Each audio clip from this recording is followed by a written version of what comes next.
ഞാൻ ഒരുപാട് സ്വപ്നം കാണുന്ന ആളാട്ടോ.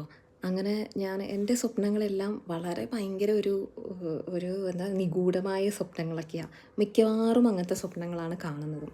എണീറ്റ് കഴിഞ്ഞാൽ ഇതിപ്പോൾ സത്യമാണോ സ്വപ്നമാണോ എന്ന് തിരിച്ചറിയാൻ പറ്റാത്ത അവസ്ഥയിൽ ജീവിക്കുന്ന ഒരാളാണ് ഞാൻ. അപ്പോൾ പലതും ഇന്നും പണ്ട് കണ്ട പല ഡ്രീംസും ഇന്നും ഞാൻ എന്താ പറയണ അനുഭവിച്ച അതേ ആ ഒരു ഫീലിൽ ഇന്നും എനിക്ക് ഓർമ്മയുണ്ട്. അപ്പം അങ്ങനെ കുറേ കുറേ കാര്യങ്ങളുണ്ട് കേട്ടോ. ഞാൻ ഇതുവരെ ആരും ഇങ്ങനത്തെ ഡ്രീംസൊക്കെ പറഞ്ഞ് ഞാൻ കേട്ടിട്ടില്ല. അപ്പോൾ എന്തായാലും എനിക്കുണ്ടായ ഒരു ഡ്രീമിനെ കുറിച്ച് ഞാനിപ്പോൾ പറയാം. അപ്പോൾ അതായത് ഇത് ഞാൻ കാണുന്നത് ഞാൻ കോളേജിൽ പഠിക്കുന്ന സമയത്താണ്. അപ്പോൾ എൻ്റെ അപ്പൂപ്പനും ഞാനും കൂടെ നടക്കുകയാണ് ഞങ്ങളുടെ അമ്മയുടെ വീട്ടിലെ കുടുംബത്തിൽ പോവുക. അപ്പോൾ ഗേറ്റ് തുറന്നിങ്ങനെ പോയി. ഞാൻ എൻ്റെ അപ്പൂപ്പനെ കണ്ടിട്ടില്ല കേട്ടോ. കണ്ടിട്ടില്ല എന്ന് പറഞ്ഞാൽ ഞാൻ വളരെ കുഞ്ഞായിരിക്കുമ്പോൾ അപ്പൂപ്പൻ മരിച്ചുപോയി. പക്ഷേ ഞാൻ ഫോട്ടോ കണ്ടിട്ടുണ്ട്. അങ്ങനെ അപ്പൂപ്പൻ്റെ മുഖം എനിക്ക് മനസ്സിലാവുന്നുണ്ട്. അങ്ങനെ ഞങ്ങൾ നടന്നു പോയി. അപ്പോൾ ഞങ്ങളുടെ ഗേറ്റിനകത്തൂടെ ഞങ്ങൾ നടന്ന് കയറി.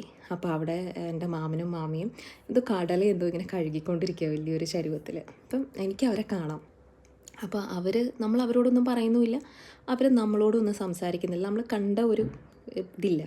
അവരവരുടെ കാര്യം ചെയ്യുന്നു, ഞങ്ങൾ ഇതുവഴി അങ്ങ് നടന്നു പോകുന്നു. അപ്പം നടന്നങ്ങനെ പോയി ഞങ്ങളുടെ ആ പറമ്പിൻ്റെ ഒരു കോർണർ എത്തിയപ്പം അവിടെ ഇങ്ങനെ 2 കുഴി എടുത്ത് വെച്ചിട്ടുണ്ട്. അപ്പോൾ അതിലാരും ഇല്ല. ഞങ്ങളിങ്ങനെ അവിടെ നോക്കിയിട്ട് അപ്പൂപ്പൻ എന്നെ ഇങ്ങനെ കാണിച്ചു തരുന്ന പോലെ തൊട്ടപ്പുറത്തൊരു 9 കുഴികൾ. അപ്പോൾ ഈ 9 കുഴികളിനകത്തും ആളുണ്ട്. അതിനകത്ത് ആദ്യം ഞാൻ കാണുന്നത് ഒരു പ്രായമുള്ളൊരു അപ്പൂപ്പൻ, നല്ല വെള്ള താടിയൊക്കെ വെച്ച് ഭയങ്കര ഗാംഭീര്യമുള്ളൊരു അപ്പൂപ്പനെയാണ് കണ്ടത്. പിന്നെ ഉള്ളത് കുറേ അമ്മച്ചിമാരൊക്കെ, അതായത് ഈ ബ്ലൗസും മുണ്ടും പണ്ടത്തെ ഈ വെള്ളയിൽ അതൊരു ചെളി പിടിച്ച പോലത്തെ ഒരു കളറിലെ ബ്ലൗസും മുണ്ടും ഉടുത്താണ് കിടക്കുന്നത്. അതിനകത്ത് ഒരു അമ്മച്ചിയുടെ പകുതി കാലില്ല. ആ മുറിഞ്ഞ കാല് ആ കുഴിയിൽ തന്നെ സൈഡിൽ വെച്ചിട്ടുമുണ്ട്. അപ്പം ഇങ്ങനെയാണ് ഞാൻ കാണുന്നത്. ഇതെല്ലാം കാണിച്ചിട്ട് അപ്പൂപ്പൻ എന്നെയും കൊണ്ടുവന്ന് ഈ ആളൊഴിഞ്ഞ കുഴിയുടെ മുമ്പിൽ വന്ന് നിൽക്കുക. അതെനിക്കൊരു സെൽഫ് റിയലൈസേഷൻ പോലെ ഞാനും എൻ്റെയും അപ്പൂപ്പൻ്റെയും കുഴികളാണ് അത് രണ്ടും. അങ്ങനെ അത് കണ്ടാണ് ഞാൻ ഉണരുന്നത്. അപ്പോൾ എണീറ്റിട്ട് എനിക്കതങ്ങോട്ട് ഡൈജസ്റ്റ് ആവുന്നില്ല. എനിക്കത് എത്ര ആലോചിച്ച് സ്വപ്നമാണോ ഇത് സത്യമാണോ എന്ന് മനസ്സിലാവാതെ കുറേ നേരം ഇരുന്നു.